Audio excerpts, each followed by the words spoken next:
vậy tư cái lại nhom thức ca này á ôiแต่ make hot เพลียงគឺផឹកឡើងចាំតែត្រៀមធ្វើការងារដល់ពេញកន្លែងហ្នឹងបងបាទគឺមកតគ្នាមករឿយបាទចាប់ដើមដល់ម៉ោង10មិន10អីនោះបានស្ងាត់ភ្ញៀវមកលក់អញ្ចឹងណាបាទហើយបើសិនជា make ភ្លៀងគឺតាំងអង្គុយតាំងពីព្រឹករហូតដល់បើករានរហូតដល់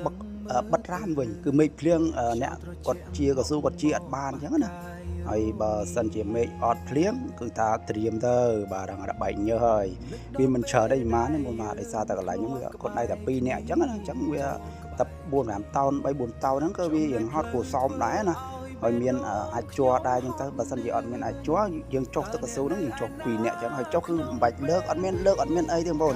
បាទហើយជីងហ្នឹងគឺថាដាក់ឡើងស្មើកង3ហ្មងបាទដាក់ឡើងស្មើកង3គាត់នៅកង3គេបើកចូលមក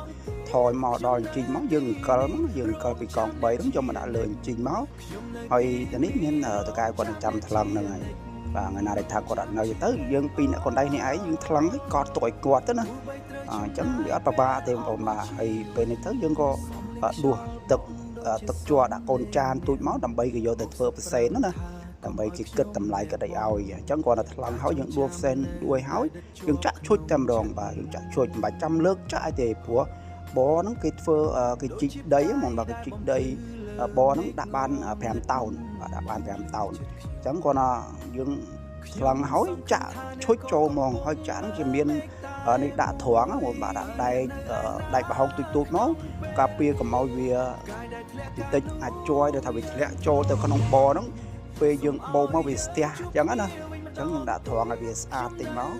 ហើយវាថាម៉ូគឺមកប្រើអញ្ចឹងឲ្យតែមេឃអត់ភ្លៀងបាទបើសិនជាមេឃភ្លៀងគេថាអង្គុយមួយថ្ងៃតងមេឃពេញហ្មងបាទអង្គុយដេកយកហើយដេកក៏មានកាហ្វេដែរគាត់មានកាហ្វេមានហូបហ្វ្រីអញ្ចឹងណាបងបាទកន្លែងដែលថាខ្ញុំធ្វើការហ្នឹងណាបងហើយបើសិនជាបងប្អូននៅក្បែរហ្នឹងអាចមកសាកបានតម្លៃណាបាទដោយសារថ្ងៃនេះគឺថាមិនថាទឹកជ័រមិនថា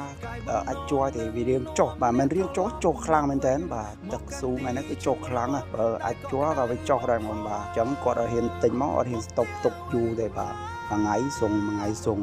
បើសិនជាជ័រវាឡើងទឹកជ័រវាឡើងឬមួយក៏នៅនឹងអីទៅគឺគាត់អាចនឹងស្តុកទុកអញ្ចឹងណាហើយលោថាស្អែកហ្នឹងវាឡើងបាទនេះគេចែងមកគេថាអាចនឹងចុះទៀតអញ្ចឹងអត់ទុកទេបាទពេលទុកទៅខ្លាចខាតអញ្ចឹងណាពេលម៉ូយគេមកលក់អញ្ចឹងមកគេមានកន្លែងសម្រាប់លាងថាំងលាងអីអញ្ចឹងណាបាទលាងឲ្យស្អាតអញ្ចឹងទៅហើយកន្លែងនេះគាត់ដៃតែ2នាក់មកថ្លឹងចាក់អញ្ចឹងអត់បាច់ចាំលើកទេមកបាច់ចាំលើកទេបាទហើយបើមេឃអត់ភ្លៀងវារៀងហត់តិចមិនហត់អីប៉ុន្មានទេមកប៉ុន្តែយើងមិនសូវបានអង្គុយលេងទូរស័ព្ទអីអញ្ចឹងណាបាទ